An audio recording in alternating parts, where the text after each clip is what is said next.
لحساب الجولة الثانية من دوري أبطال أفريقيا، يستقبل الجيش الملكي الأهلي المصري في قمة كروية تعد بالشيء الكثير. الفريق العسكري يسعى لتعويض خسارته في مستهل المشوار بتنزانيا، بينما يطمح الأهلي المصري لتعزيز صدارته للمجموعة الثانية بانتصار ثان يسهل له مهمة التأهل. تفاصيل أوفى في تقرير مراسلنا مهدي فودي. السقوط أمام يانغ أفريكانز في زنجبار يقلص من هامش الخطأ لدى الجيش الملكي، ولا مجال للتعثر من جديد بالنسبة لرفاق القائد ربيع حريمات، حتى وإن كان الخصم هو سيد ألقاب هذه البطولة.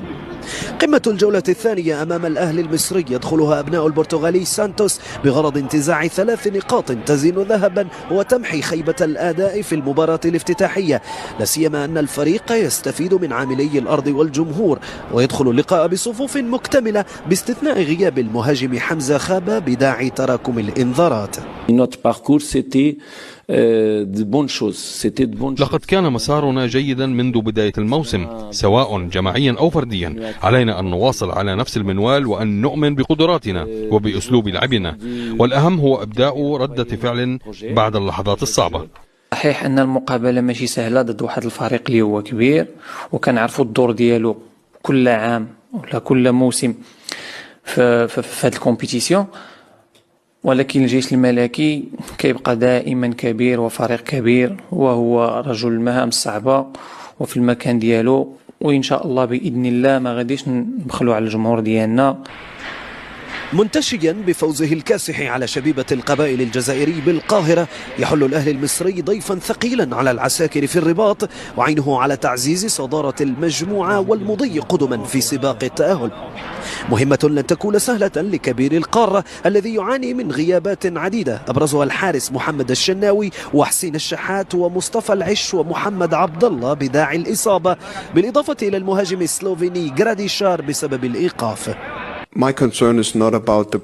لا أكترث للضغط المرتبط بالخصم، بل أركز على كون فريقي مطالب بتحقيق الفوز في كل مباراة. لا أركز أيضا على الغيابات، بل على العناصر المتاحة داخل المجموعة وهي جاهزة لخوض اللقاء. المواجهة بكرة تكون قوية وفي جمهور الجيش الملكي جمهور كبير في الملعب وبيدوا دفعة كبيرة لفريقهم، بس زي ما أنا قلت لك إن احنا النادي الأهلي وبنلعب تحت الضغوط دي عادي جدا وتحت الظروف ديت. صدام مصيري للفريق العسكري الباحث عن تدارك تعثر البداية بفوز ثمين يدخله سباق المنافسة ويعيد له الثقة، والثقة يتسلح بها العملاق المصري بفضل انطلاقته القوية، ويسعى للعودة إلى القاهرة بانتصار ثان يعبد له الطريق نحو التأهل المبكر. مهدي فودي، بين سبورتس، من داخل أسوار ملعب مولاي الحسن بالعاصمة الرباط. في دوري أبطال أفريقيا ولحساب المجموعة الثانية، يواجه شبيبة القبائل الجزائري ضيفه يانغ أفريكانز التنزاني في مباراة سيسعى من خلالها أسود جورجورا لتصحيح المسار بعد التعثر في الجولة الأولى. بينما يطمح الفريق التنزاني لتأكيد انطلاقته القوية. حسين بوصالح والتفاصيل.